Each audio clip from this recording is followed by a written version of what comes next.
Back again with a new YouTube video. It's your boy Uriah G, and today we're gonna react to another WWE content. It's in, where is it at? I think it's in my watch later list. Yeah. Alright, so we're gonna do why Mr. Kennedy was the unluckiest WWE superstar. This right here. Get matched with a local. But first, we gotta do this. We gotta do this right here. We got to. Mr. Kennedy! From Green Bay, Wisconsin, Mr. Kennedy. Alright, so that's that. I just wanted to do that because I had to. This is the video we're doing. So this is titled "Why Mr. Kennedy Was the Unluckiest WWE Superstar." So let's get right into it right now. WWE went through a series of massively unfortunate events when trying to push their next generation. People on the cusp of the main event just kept falling victim to bad luck for one reason or another. Eddie Guerrero, a guy pegged to sit in WWE's main event scene for years to come, sadly passed in his prime. Rob Van Dam got popped for marijuana usage, so his time on top was quickly ripped away from him. And other guys that WWE pushed, like the R.I.P. Eddie Guerrero, Ray Khali, Chris Masters, and even Vladimir Kozlov. Vladimir Kozlov, a lot of talent that's not in the WWE anymore. I know you guys remember that Elimination Chamber poster. Failed to get over despite the company's best efforts. However, in the case of Mr. Kennedy, things were a little different. He had all the skills, the crowd was behind him, and WWE was ready to give him the keys to the kingdom as one of the biggest superstars of his generation. The only problem? Well, sadly, Mr. Kennedy is known amongst wrestling fans as maybe... I have the match on DVD. It's the ladder match. I think it's like WrestleMania 23 or 24. It's either one of those. I think it's like, it's 23, I believe. And he won the Money in the Bank at WrestleMania, Mr. Kennedy. And I heard that he got injured. They thought he got injured or something. So he didn't get he wasn't able to cash it in and, you know, get the championship. Unluckiest WWE That's what I heard. Superstar in history. I'm not Hey guys, sure. my name is Greece from Wrestleology, and today let us go through Mr. Kennedy's career to see exactly what went wrong during his run in WWE. Oh yeah, and he also was in TNA too, as Mr. Anderson. Coming out of OVW, it was clear that Kennedy already had the eyes of WWE's upper management following him. Literally, he was named Mr. Kennedy because Kennedy is Vince's middle name. And right out of the gate, Kennedy was handed not only an undefeated streak, but also a fun character quirk that immediately hooked the audience. Grabbing the mic during his entrance, Kennedy would proceed. That's what I was just doing in the intro. That's what I was doing in the intro, holding up a fake imaginary microphone. Like Mr. Kennedy. Top way, leaving a lasting memory in the minds of those watching. Mr. Kennedy. So with the support of WWE and the attention of the fans, Kennedy's first pay-per-view bout was scheduled against veteran of the locker room, Hardcore Holly.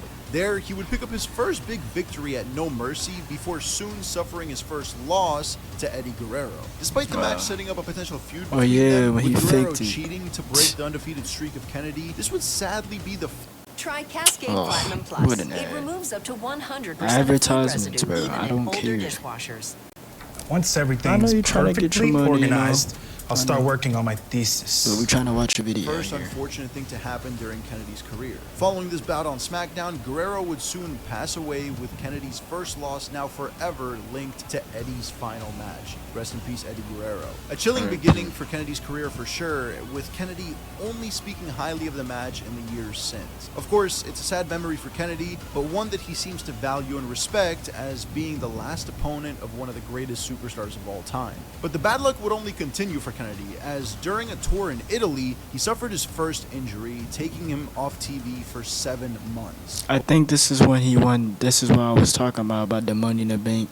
But when he when returned, won, he was almost immediately seeing an improvement in his career, as the injury did not halt his momentum in the eyes of the fans. Kennedy would mix it up with the main event star I might be wrong, I Batista at don't the know. Great American Bash. He even defeated the Animal by disqualification, technically picking up a victory over one of SmackDown's top babyface superstars. Of course, this is Mr. Kennedy we're talking about. So he did leave the match with his own share of damage, requiring 20 stitches in his head after being thrown into the steel steps. Even then though, Kennedy would continue to mix it up with the upper echelon of WWE. During the SummerSlam tag team match between DX and the team of Shane and Vince McMahon, My favorite tag team, Generation X. and Kennedy would run down with the likes of William Regal and The Big Show to help the McMahons in their 20 stitches in the head is a lot of stitches. assault on DX. Again, think about the people Kennedy is interacting with here. Triple H, Shawn Michaels, and even Vince McMahon himself at the time. And it didn't stop at SummerSlam, as Kennedy would continue to act as a hired henchman for the McMahons throughout their feud with DX. And as this was happening, Kennedy would continue to appear on SmackDown, eventually winning the United States Championship on the September Okay, 1st edition. so he won some gold. I mean, he didn't win the World Heavyweight Championship, but the United States Championship. He won a With mid card Kennedy capturing title. His first taste of gold in So- the company, his ego grew exponentially.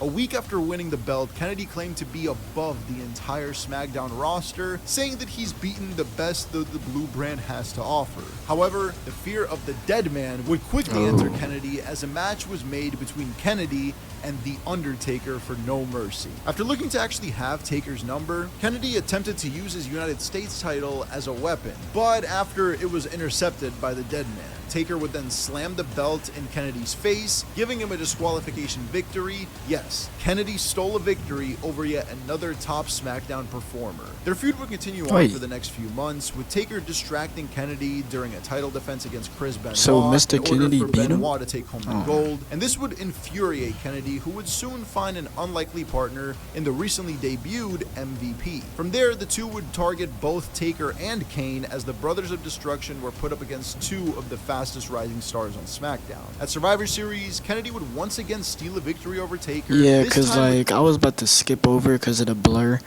Oh, what up, MVP? the assistance of MVP during a first blood match. With Kennedy now stealing multiple victories over Taker, and with the feud only growing more intense over the next few weeks, one final match was made between them for Armageddon. The last ride match took place, with Taker finally earning a victory over the loudmouth rookie after nailing him with a tombstone piledriver on top of a hearse. From there, Taker threw him into the back of the car and drove away, writing Kennedy off of TV for a short little while. So I'm a few guessing weeks he later, beat him. Kennedy returned Okay. to target the World Heavyweight Championship, earning a shot Batista. at Batista's title at the Royal Rumble event. There, he would lose to the Animal before Of looking course. for a new road to WrestleMania. And with his dreams of walking This is- into the show as a world This is what I was talking about. This right. I don't know. Pretty much what he's about to discuss right here. Not this for one. looking for a new Come on, road come to on, come on, WrestleMania. come on, come on. And with his dreams of This right walking here, into the this show match. as a world champion taken away from him, Kennedy would fight for a new opportunity. So, at WrestleMania 23, Mr. Kennedy entered the Money in the Bank ladder match. And after a chaotic fight with the likes of Edge, Randy Orton, and Jeff Hardy, Kennedy was able to climb up the ladder, knock down CM Punk, and retrieve the briefcase. After a few years of the company showing interest in Mr. Kennedy, he finally had a golden opportunity for world title success. But that bad luck unfortunately decided to strike Kennedy's career once again following his victory. Over the What next happened? month, several The horribly injury? timed things happened. For one, Kennedy had been told that he had sustained a tricep injury that And that's what I was talking about right there.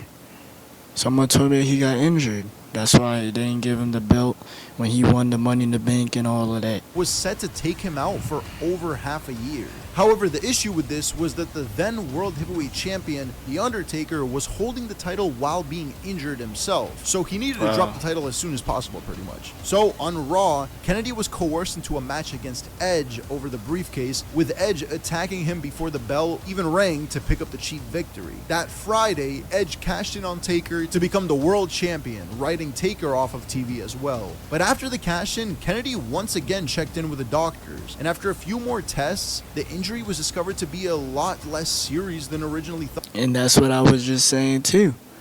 He wasn't even really that bad of it wasn't really that bad of an injury to make him get off television for a year.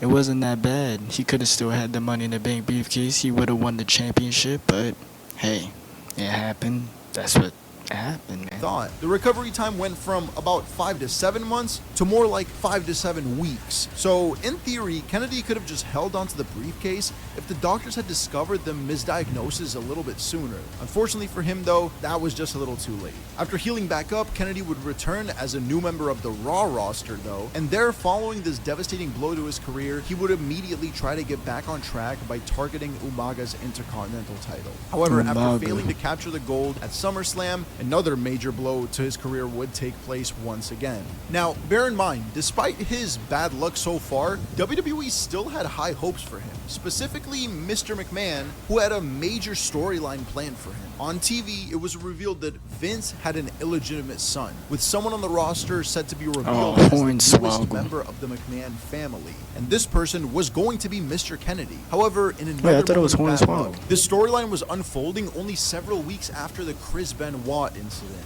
and as a part of the fallout of that oh, here we go with these ads. Now, listen to me, Margaret.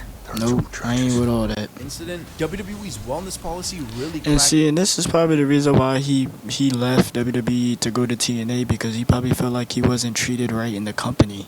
That's probably why. And that's the reason why some superstars do leave the WWE, because they feel like they weren't getting the right treatment in the company. Down on the drug use going on in the roster. Because of this, WWE discovered that 11 superstars were being prescribed steroids, with WWE forced to suspend and punish those found guilty of Dang, they all taking the steroid. So Mr. Kennedy was doing drugs too. He was over here taking steroid, testosterone, and all this other stuff. And all these other drugs, dang. Before the reveal, Vince was forced to choose a last-minute replacement. He probably got suspended for 60 days, or he got released. So maybe he got released from the company. His son, the notorious Hornswoggle. Yeah, you just got reminded of it. Kennedy being popped for steroids left us with one of the most underwhelming reveals. That's Mr. Kennedy and TNA right there. That's the aces and eights. Raw history. But more about that whole debacle in a different video. For now, with Mr. Kennedy once again having his golden opportunity ripped away from him, Kennedy would soon return, still hovering around the main event scene. Kennedy would feud with the likes of John Cena, Jeff Hardy, and Shawn Michaels over the next few months. He even debuted a new finishing move, the mic check, on his hunt to re-establish himself as a world title contender. Eventually, he saw another opportunity for success at WrestleMania 24. Like the year prior, Kennedy entered the match in the hopes of walking away as a two-time Mr. Money in the Bank. But after stealing the briefcase from him the year prior, CM Punk would go on to win his first Money in the Bank ladder match that year instead. And but when one door closes, another opens, 25. with Kennedy taking a leap of absence following WrestleMania to film and star in Behind Enemy Lines. This man was in a movie. After this absence, Kennedy would start a feud with the then Raw general manager William Regal. This would turn him into a good guy for the first time in his career, fighting underneath the royal leader of Raw. Regal, at this point, was at his most powerful as a general manager, with him recently winning the King of the Ring tournament, only stacking the odds ever more in the favor of the GM. This concluded in Kennedy defeating Regal on Raw in a loser gets fired match, leaving Raw without a general manager and Regal without a job. But as soon as things look to be on the upswing for Mr. Kennedy, you know there's a roadblock there to halt his success. This time, it was another injury, as Kennedy dislocated his shoulder. He got injured again and was forced to sit on the sidelines for a few more months. But then, when he finally did return, it would unfortunately become the final straw in Kennedy's career. On the May 25th episode of Raw, a 5-on-5 tag match was set for his return. Notably, in that match, one of his opponents was a hot-headed Randy Orton. And this was during a time of Randy's more explosive backstage behavior, with him ready to blow up whenever given the opportunity. Sadly, Kennedy accidentally gave him.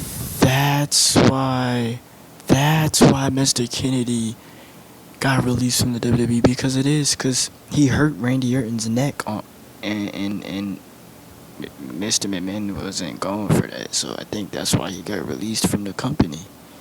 During a rather routine backdrop, Kennedy accidentally dropped Orton on his head. Yeah, Randy Orton, was mad. following the match, went backstage and complained to WWE management about Kennedy being an unsafe worker. Now, while the move may have been botched, by no means did it look intentional. I mean, it's pro wrestling. Accidents do happen, Yeah. especially if you haven't wrestled much in the past year and are a bit rusty in the ring. Either What way, you call botches. that didn't stop Randy from not only complaining about Mr. Kennedy. To make matters worse, he also convinced John Cena to join him in his complaints. Mr. Kennedy was sent packing out of WWE To go to the week. TNA. Kennedy would then go on from there to TNA, where he Yep. not only won the TNA World Championship, but also I cut mean, he probably had a better career in TNA, if you want to be honest. scathing promo in WWE, calling out several names and practices in the company that he had a problem with. Mr. Kennedy, in my opinion, is one of the biggest drop balls in WWE history. And it's funny because I just made a video on them, and yes, I didn't include him because I think he deserves his own video. While there are plenty of examples of WWE Bro, this superstars Clay. throughout their bad booking, this is actually a case of them literally doing everything right with Kennedy. And even He got the Kennedy Raw himself theme did song everything playing in the right. He had background. everything needed to become a main event superstar, with the company always pushing him up the card, only for a fate of bad luck there to halt his momentum. Whether it's through injury, backstage politics, or some combination, Kennedy's time in the spotlight was continuously ripped away from him through really no fault of his own. Sure, there are certain instances where he was doing something wrong, but he still felt very overly punished. But if you have that much bad luck following you, then it is hard for WWE to really want to commit to you. Maybe he'll return in the future, probably not. Maybe. But sadly, I don't it's know. hard to Who imagine knows? that the well untapped potential of Mr. Kennedy will never be taken from again. Thank you so much for Alright, well, that was why Mr. Kennedy was the unluckiest WWE superstar. You know, he basically covered plenty of stuff that I already talked about. So, yeah, why Mr. Kennedy was the unluckiest WWE superstar. Subscribe, like, comment, tell me what y'all want to see next in the comments down below. I got more videos coming. And, yeah, Uriah out.